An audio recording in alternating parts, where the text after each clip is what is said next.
Welcome to the show. This is The Force Always. This is the creator review by myself, a Star Wars fan perspective. Just a Star Wars fan, not the holder of all Star Wars people, but from me. The creator is essentially a sci-fi film, just to let you know.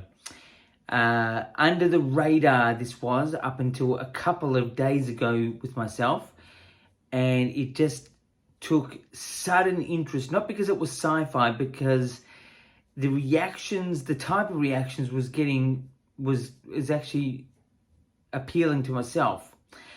And so straight off the bat, the review for this particular film is a 9 out of 10. It's an epic, extraordinary, stylized film. What I mean by that is the sets, the costumes, the canvas, the whole canvas, meaning the whole thing that you see within your rectangle, which is your TV or cinema screen or whatever you like to say, was just worked really well. An amazing looking film. Also an amazing sounding film, like all the effects used with certain things, like if it was a scanner, like a big scanner thing that was from this big sort of mothership sort of thing, the sound, everything, even the sound of the robots in this particular thing was really, really good. The story was pretty straightforward, but still really good. Where it misses, I think, this film, is that I think this film needs a different time of year for this to be released, and it needs a bit of a lead up to be prepared for this type of film. It hit me really well. It's a really good film. It's a type of film that you need to be prepared what you're in for, in look and in story. And there's just, I did not know about this film at all. This was an advanced screening, amazingly, here. I don't know how this Melbourne got an advanced screening here. There was a couple, a small amount in my audience. There was a number of sessions across the state that I could see. But it just needed, I think essentially it's more the time of year. The time of year that would have been best suited would have been probably a little bit earlier than this, in the middle, June or July, possibly,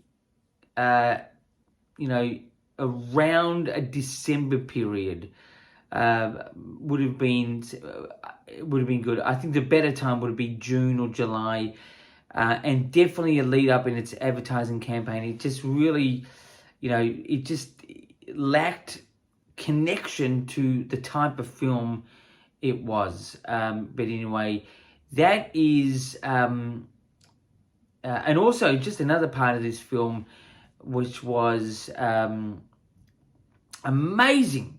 The child acting in this, especially the lead child actor, was absolutely astonishing. The crying, the happiness, the clarity, the emotion, the realness of the acting was just incredible. It's unbelievable. I mean, I'm just, in awe with the acting in this film. It was fantastic.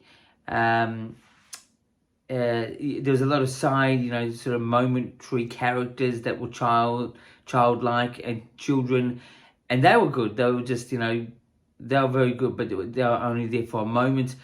But it was definitely a worth see. I'd say you have to be more of a sci-fi fan to really appreciate this film.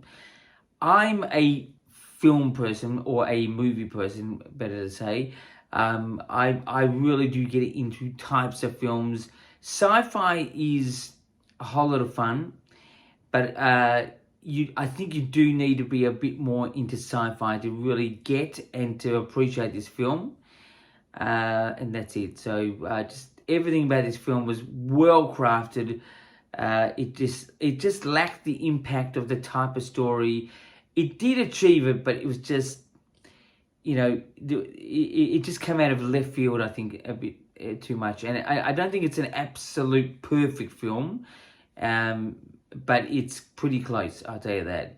It's got like a feel of Terminator. It's got a feel of Fifth Element. It's got a feel of District 9. It's got a feel of Independence Day sort of feel.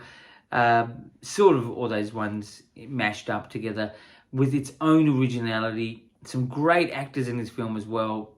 But anyway, that's my review for The Creator. And as you can see in the background, I'm about to, in another episode, drop the review for the next Ahsoka episode, which has just aired.